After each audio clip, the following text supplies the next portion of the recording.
like to invite our esteemed speaker, Dr. Usha D Reddy, CEO and Senior Principal, Meridian Schools, to kindly come on the stage and address the gathering. Thank you so much for the introduction, Kanan. And I'd like to begin by firstly congratulating Mr. Brahmam and his team. And I recollect, many years ago when he had come to my office with this idea of what he wanted to do and how he intended going about it. There was only one thing that I saw was focus and a keen interest and the passion that I could see in him. Honestly, from where they began those many years ago to where they are, and the way I saw this morning how everything was organized so systematically, I think we truly have to give him a loud round of applause. And I'm sure that would be encouraging for the entire team as well. Well, I think there's another point that I'd like to commend them upon. And awards and rewards come to many school owners, to many principals. And of course it is a pat on the back, and that's what many people, wait for sometimes, and many of them don't wait for it, it just comes their way. I just must appreciate the inclusivity in which, he selected people, and, some very deserving candidates were here this morning on stage.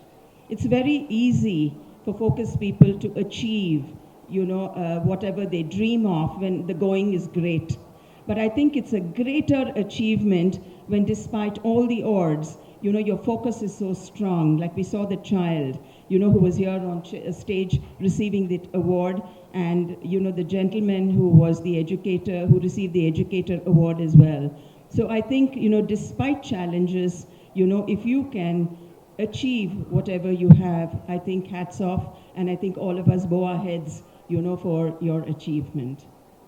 Well, this morning, it's a pleasure to be addressing this august gathering of educated leaders, elite principals, and school owners. And this morning, when I was driving to the venue and I said 10 minutes, what am I going to talk about? I don't think that I have very much to offer you, but there's so many things that are happening around us, and I think we need to take note of what the children are going through, what we as educators are going through, what's happening in society, and the advancements through technology.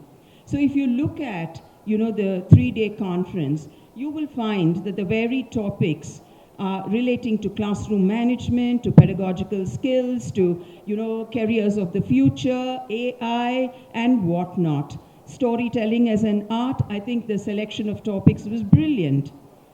But then, what struck me was that when we look at children, and, there was a presentation this morning of goal setting versus reality and things like that, what came to my mind was defining success for our students is very important.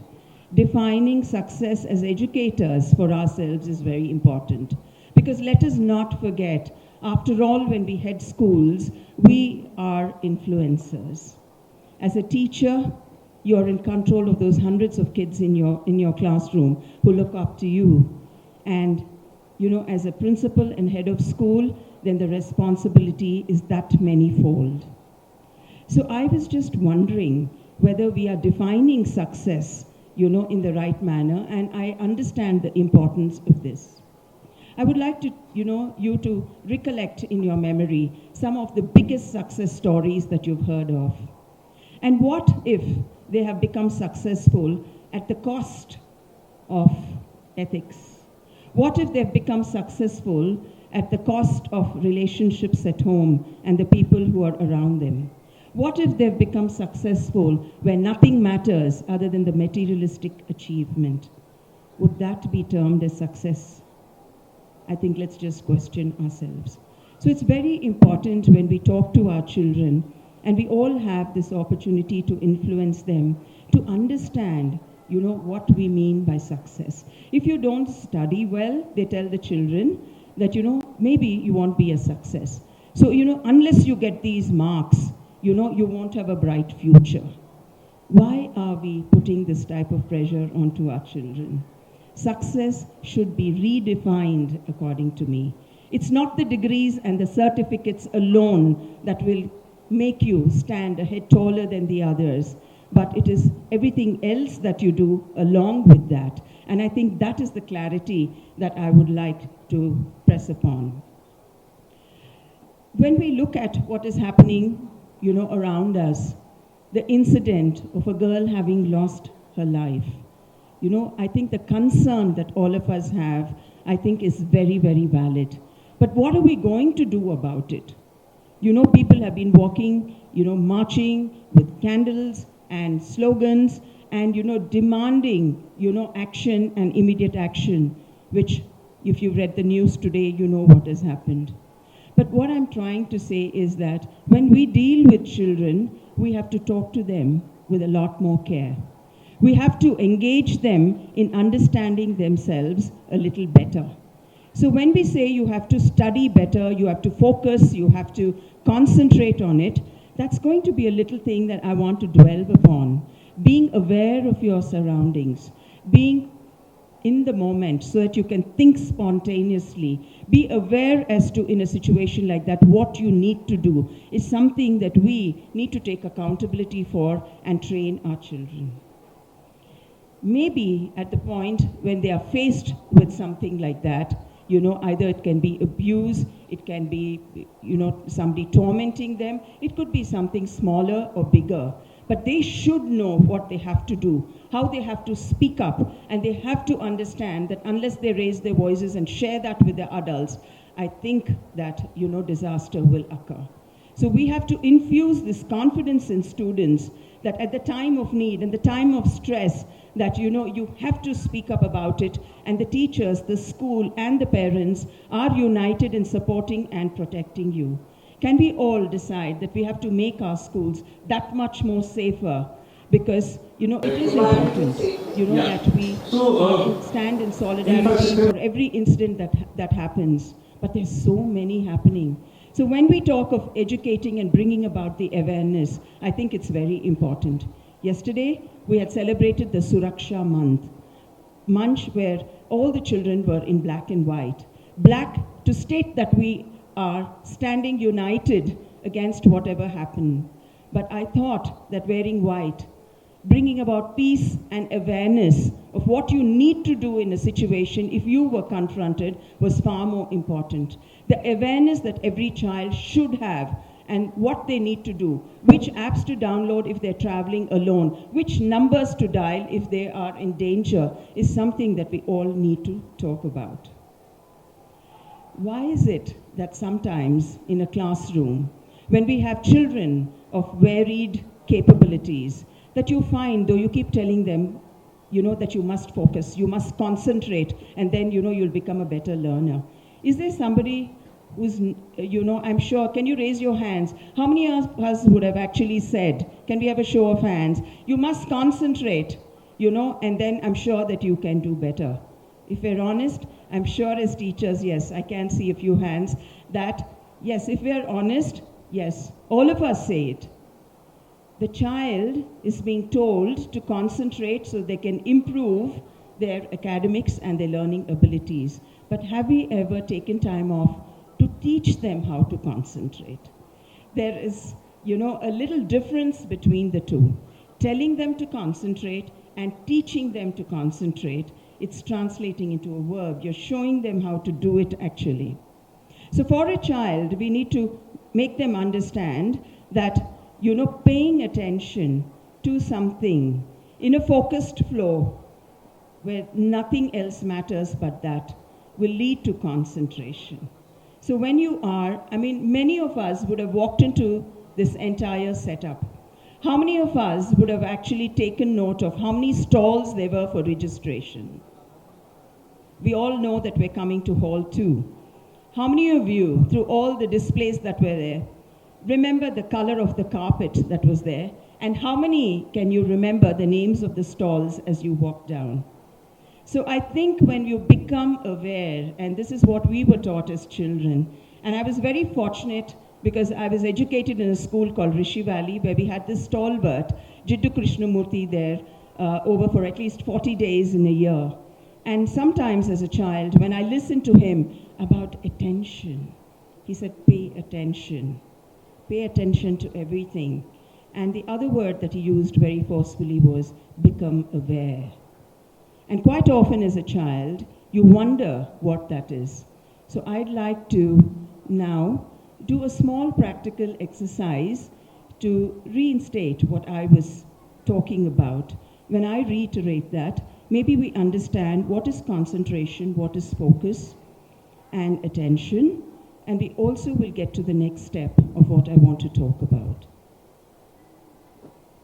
May I request all of you, I think it's been a little lengthy morning with a long award ceremony. Can we put our bags down, cell phones down, sit with our backs upright? Yes? And for a moment, forget where you...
Be focused on just those beautiful mountains and nothing else.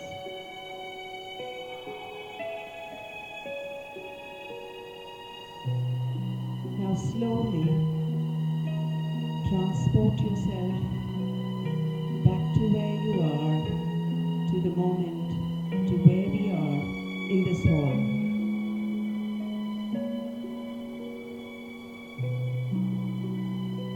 Don't let go of that happiness. Let it stay with you.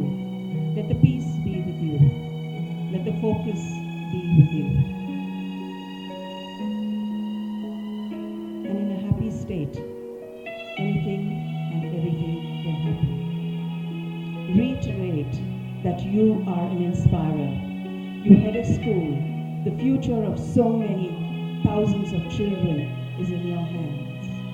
Make a commitment that you will inspire them to do that which is right.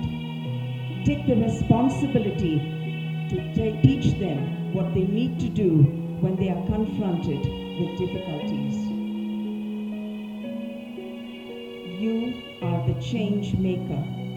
Believe that everything that you do in your limited circumstances can change the world in a big way.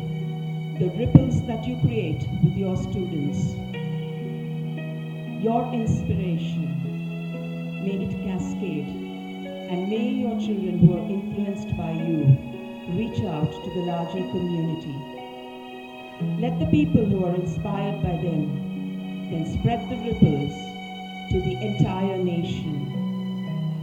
Let's be a happy nation and a safe nation. But it will begin with us, and this is our responsibility. Inhale, hold, and exhale. Inhale, hold, and exhale. Thank you so much, ladies and gentlemen. I've always learned about a technique that was always talked about by not just many philosophers, by scientists. When you constantly want to do something with passion, and you do it with a focus, and pay 100% attention to it, there is nothing but pure concentration happening. And when that is there, success will be yours. You need not run behind success. It is just an outcome. So when you talk of teaching techniques with children also, there is so much of input that's happening. With technology, I'm sure all of us realize that we're all the time with a gadget. And the brain is actually relishing all of this. And it happens because it loves all the inputs that it's getting. It's getting restless if you don't do that all the time. The dopamine that's being released, the chemical in your brain, is giving you that kick. But believe me, you have to stay a little detached to that as well. If we ourselves as educators can use technology widely and ensure that our children also stay away from overuse of technology, then I think their lives will be far more simpler and more peaceful, with a stronger connect to the inner core. The technique, when most people come up with innovations and and breakthroughs in science, are not when they're actually working on the science experiment or on the project, but it is when they're doing something else, relaxing, and and suddenly that right idea comes, and then that innovation happens.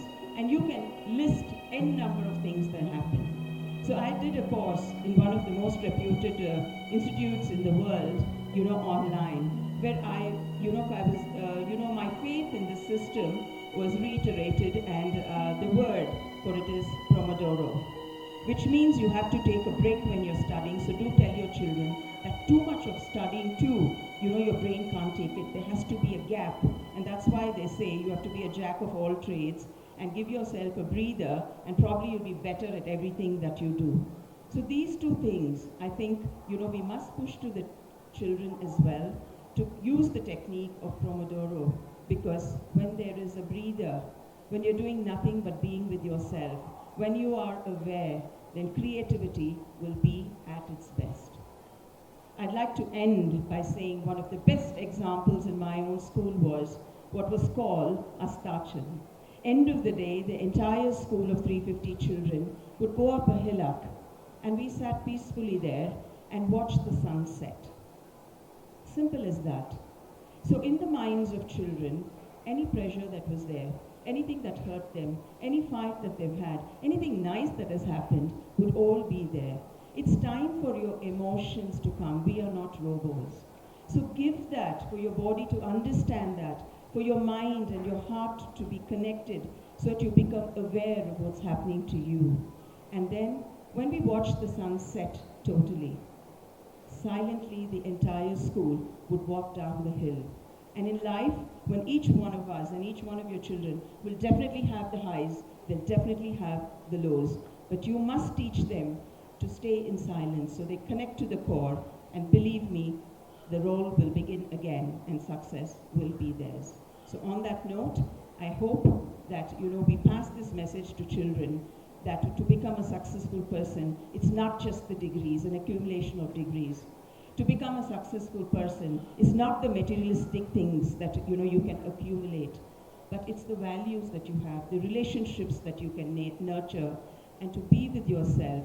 For we all know there's enough for every man in this world, but they ain't enough for everyone's greed. On that note, let's be inspirers and make sure that we pass the message on. Thank you so much.